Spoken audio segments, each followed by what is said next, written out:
অনেক দিন আগের কথা। সবুজে ঘেরা ছোট্ট এক গ্রামে বাস করত দুই বোন, মীরা আর মায়া। তাদের বাবা ছিলেন সৎ কৃষক আর মা ছিলেন খুবই স্নেহময়ী। সংসারে অর্থ খুব বেশি না থাকলেও ভালোবাসার কোনো অভাবই ছিল না। দুই বোনের হাসি খুশিতে ভরে থাকতো পুরো বাড়ি। কিন্তু সুখের সেই দিন বেশি দিন টিকলো না। একদিন হাট থেকে ফেরার পথে ভয়াবহ সড়ক দুর্ঘটনায় তাদের মা বাবা দুজনেই মারা গেলেন। মুহূর্তের মধ্যেই দুই বোনের পৃথিবী অন্ধকার হয়ে গেল। মা বাবা সব শেষকৃত্য নিজেরাই চোখের জল লুকিয়ে সম্পন্ন করলো। তারপর শুরু হলো তাদের জীবনের সবচেয়ে কঠিন অধ্যায়।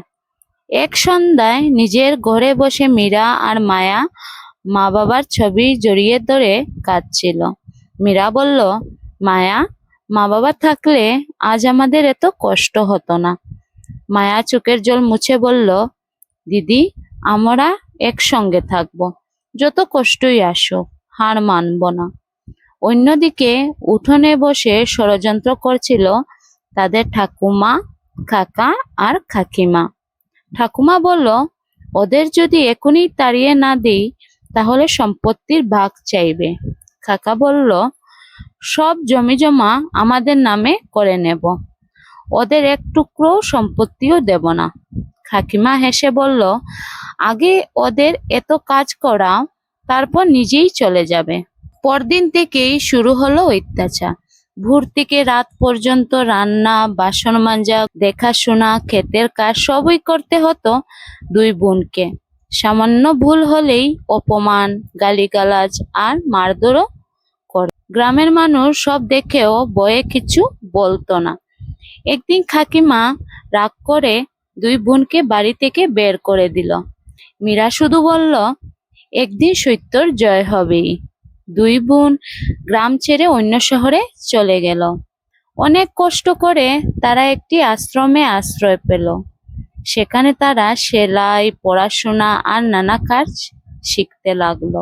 একদিন একটি সমাজসেবামূলক অনুষ্ঠানে শহরের দুই সম্মানিত ব্যবসায়ী পরিবারের ছেলে অরিন্দম ও অর্ণব দুই বোনের বিনয়, পরিশ্রম আর ভালো ব্যবহার দেখে মুগ্ধ হয়ে যায়।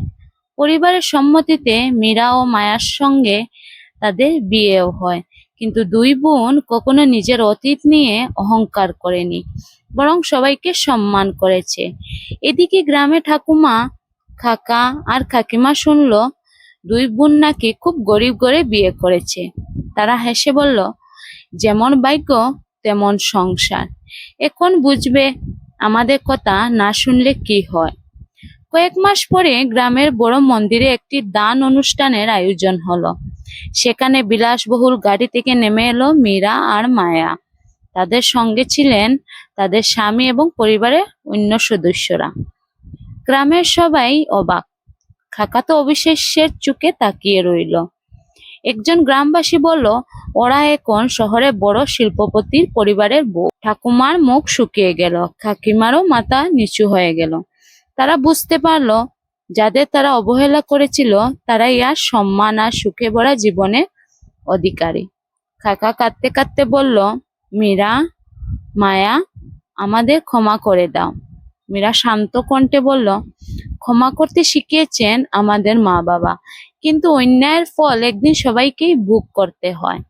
মায়া বলল, সম্পত্তি কেড়ে নেওয়া যায়, কিন্তু মানুষের ভাগ্য, পরিশ্রম আর সততা কখনো কেড়ে নেওয়া যায় না। সেদিন গ্রামের সবাই বুঝেছিল, অহংকার মানুষকে ছোট করে, আর ভালোবাসা, ধৈর্য ও সততা মানুষকে একদিন সম্মানের সর্বোচ্চ আসনে পৌঁছে দেয়।